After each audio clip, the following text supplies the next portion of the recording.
இந்த முன்னமே இந்த திருவிக்கோளர் க்ஷேத்திரம் அப்படின்னு சொன்னேன்.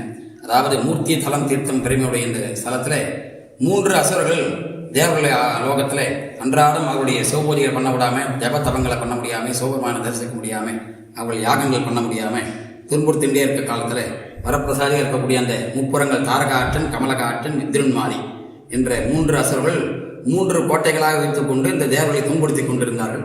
அந்த நேரத்தில் தேவர்கள் எல்லாம் அவரை எதிரிட்டு போரிட்டு வெல்ல முடியாத ஒரு தருணம், போரிடும் போது வெல்லக்கூடிய தருண நேரத்திலாம் வெல்ல முடியாமல் போகிறது. அதனால எல்லாரும் ஒன்று கூடிய தேவர்கள் எல்லாம் நாம் இந்த போரில் எப்படியாவது வெல்லணும், அசுராதிகளை திரிபுராதிகளை வெல்லணும், இதற்கு என்ன வேணும் அப்படின்னு ஒன்று கூடி ஆலோசனை பண்ணும்போது நம்ம படைக்கிற ஒரு நல்ல தலைமை வேணும், ஒரு பலமான தலைமை வேணும். அப்படின்னா பலமான தலைமைன்றது சிவபெருமான் தான்.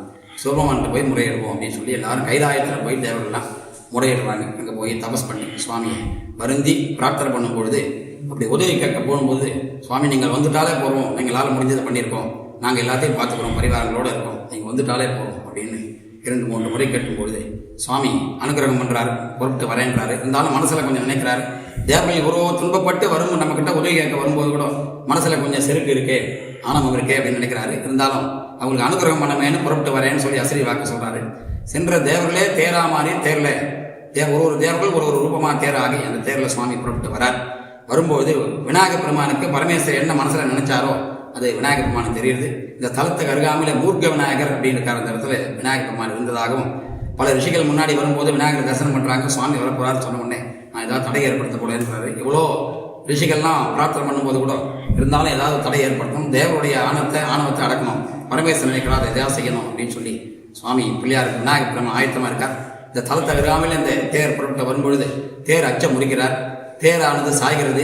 தேர் சாயும் போது மகாவிட்டு பெருமான் ரிஷபமாக வந்து தாங்குறார். பெருமாள் சிவபெருமானுக்கு எதுவும் ஆகக்கூடாதுன்னு சொல்லி அந்த நேரத்தில் சுவாமி மறைஞ்சிடுறார்.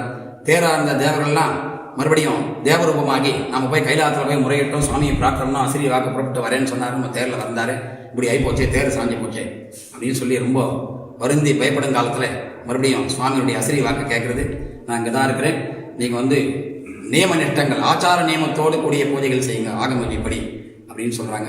அதனால் தன்னுடைய திலை மறந்து இங்கே இருக்கக்கூடிய நதியில் ஸ்நானம் பண்ணி இருக்கக்கூடிய மணலை குவிச்சு அப்படியே பூஜை பண்ணுறாங்க.